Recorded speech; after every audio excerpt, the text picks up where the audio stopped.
देखो, जब हम शब्दों पर विचार करते हैं तो कई शब्द ऐसे मिलते हैं कि जो संज्ञा भी होते हैं और वाचक पद भी होते हैं और वाक्य भी होते हैं। जैसे किम शुका, एक शब्द है किम शुका, ये परागवाची शब्द है, किंतु इसका यह भी अर्थ है कि क्या यह शुक है। शुक माने तोता है। जब यह शुक है के अर्थ में होता है, तब यही एक शब्द क्या हो जाता है, वाक्य बन जाता है।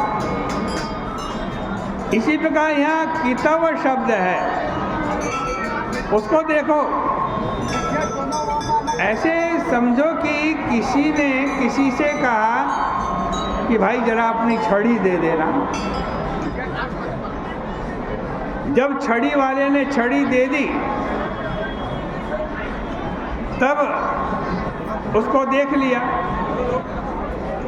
और फिर लेकर के वो व्यक्ति चलता बना। इस पर छड़ी वाले ने कहा कि अरे भाई छड़ी तो दे दे जाओ। वो बोलने लगा किम तवा, क्या ये छड़ी तुम्हारी है? अरे ये तो हमारी है। वह जो कितव बोला, किम तवा बोला, उसी से कितव शब्द निकला। कितव शब्द की व्युत्पत्ति यही है कि जो छलिया लोग होते हैं वे ऐसे ही बोलते हैं। यह संज्ञा भी है और वाक्य भी है। कितवयो सीता कास्त्यजेन निशी। गोपियाँ क्या कह रही है, जरा ध्यान से सुनो। गोपियाँ कहती हैं अरे यह कितव है जो हमको छोड़ करके आप चले गए। जब एकांत में बड़ी बड़ी ये मीठी बात करता है, इसके मुखारविंद की हंसी, प्रेम पूर्वक चितवन और विशाल वक्षस्थल देखकर अतिस्पृहा मुह्यते मन, बड़ी स्पृहा होती है और मन मोहित हो जाता है। कोई अतिस्पृहा को तृतीयांत के रूप में मानते हैं। स्पृहा शब्द का तृतीयांत रूप है स्पृहा। गोपियाँ कहती हैं अत्यंत स्पृहा के कारण हमारा मन मोहित हो रहा। तुम सारे ब्रज को, ब्रजवासियों को आनंद देने के लिए आए हैं। विश्व मंगल हो, इसलिए थोड़ा हमारे लिए भी दान करो। त्यज मनाक चनः, मनाक माने किमपि त्यज मुंच कार्पण्यम अकृत्वा देहि। बस थोड़ा सा, केवल थोड़ा सा हमको दे दो, क्योंकि तुम्हारी स्पृहा ही, तुम्हारी चाह ही हमारी आत्मा है। यहाँ मानो भगवान श्री कृष्ण ने पूछा कि क्या दें गोपियों। इस पर गोपियों ने कहा कि वही दो जिससे हमारे हृदय का रोग मिट जाए। यह सब कहती कहती अंत में गोपियाँ रो पड़ी।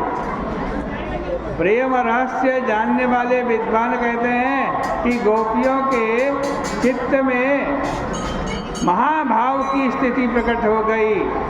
प्रेम में रति स्थायी भाव हो गया। प्रणय, स्नेह, मान और अन्य अनेक जो अवस्थाएं हैं, जैसे राग, अनुराग, भाव, महाभाव, अधिरूढ़, महाभाव, मोदन, मादन आदि, वे सब गोपियों में मूर्तिमान हो गए। अंत में गोपियाँ कहती हैं कि प्यारे, जब हम तुम्हारे चरण कमलों को अपने वक्षस्थल पर रखती हैं तो सोचती हैं कि इनको रखने से तुमको आनंद आएगा, हमको भी आनंद आएगा। परंतु फिर हमें ख्याल आता है कि हमारा वक्षस्थल तो बड़ा कठोर है और तुम्हारे चरणारविंद बड़े कोमल हैं। इसलिए कहीं तुमको चोट न लग जाए। हमें अपने कर्कश वक्षस्थल पर तुम्हारा कोमल चरणारविंद रखते समय डर लगता, किंतु तुम इन्हीं चरणों से रात्रि के समय जंगल में भटक रहे हो, कहीं उनमें कोई कांटा ना लग जाए, कुश ना लग जाए, कंकड़ ना लग जाए। हमारी बुद्धि चकरा रही है, तुम्हारे सिवाय हमारा और कोई नहीं है। तुम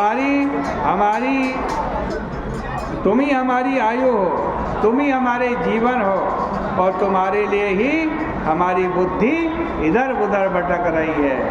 इस प्रकार से श्रीमद् भागवत महापुराण के 10वें स्कंद का ये 31वां अध्याय भी परिपूर्ण होता है। आज की चर्चा का यही विराम करते हैं।